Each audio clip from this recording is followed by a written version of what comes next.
to them. So what we've been doing is we've been cutting off their money and slowly squeezing them. It's like a hostage situation. You wait for the guy to get sleepy and hungry and thirsty, you know? And it's been happening. It's been slowly falling apart. And the other thing is that we've been spreading the truth. So people now know that the Federal Reserve Board is not America's friend and it's not government, it's private. And people know now about the Bilderbergers and all these other formerly secret control groups. So it's been a long, slow battle, but we're steadily squeezing them, and more people are coming on our side now. More and more allies are coming with us, and we're almost there. I know it's been frustrating, and I've been frustrated by this.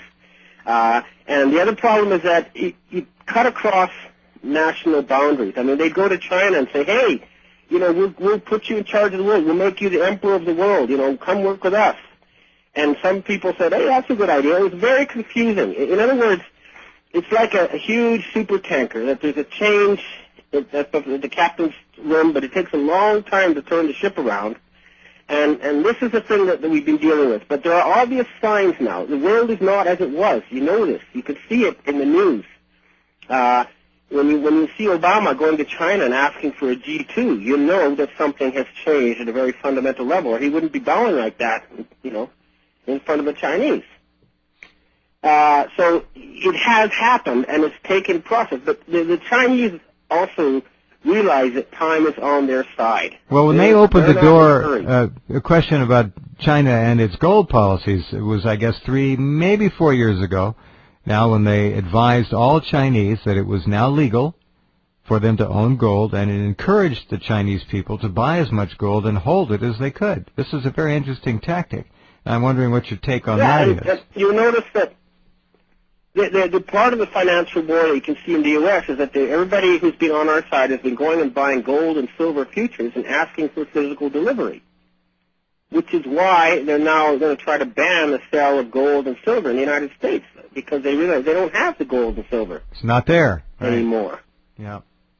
So, well, we've got them. We've got them. You know, we've got them with their pants down. You know, and they're still waving a gun, but essentially, time is not on their side. And as things progress, their position gets weaker and weaker. They cannot fool people anymore. Their stories and their lies just don't work. And there's some very high-level horse trading still going on. There's very top-level secret negotiations. But I think that it's generally now a majority of people, even among the oligarchs, agree. For example, the oil companies are saying, okay, if oil is no longer going to be an energy source, that's fine, as long as we get the job of turning the deserts green and our companies don't go belly up. We say, sure, why not? You guys are the best to build giant engineering projects. We don't want to put you out of business. We don't want to have unemployed people everywhere because of this new technology. And so, you know, we've agreed there'll be a transition so that none of the current big, you know, money interests are hurt. Instead, there would be profits for everybody. And we say to the military-industrial complex that you don't need to make these fake little wars to keep yourself in business. Why don't you go explore the universe instead? And you'll earn even more money than going out and killing Afghans, you know? And slowly, enough people at the highest levels have been convinced that this is the more sensible policy, that, you know, it's a question of changing minds at the highest level. That's what all this secret society business is all about at the end of the day.